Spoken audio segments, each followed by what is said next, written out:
वतन की आन लिख देना,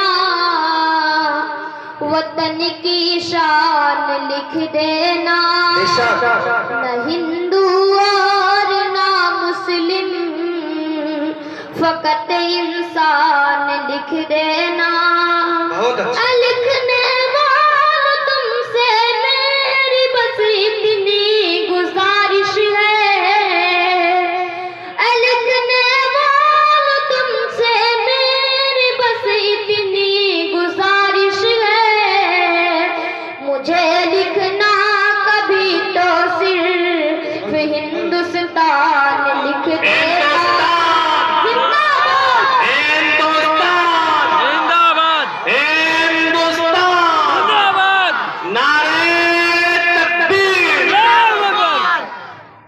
जरूरत पड़ गई तो हिंद की सरहद, जरूरत पड़ गई तो हिंद की सरहद पे सब कुछ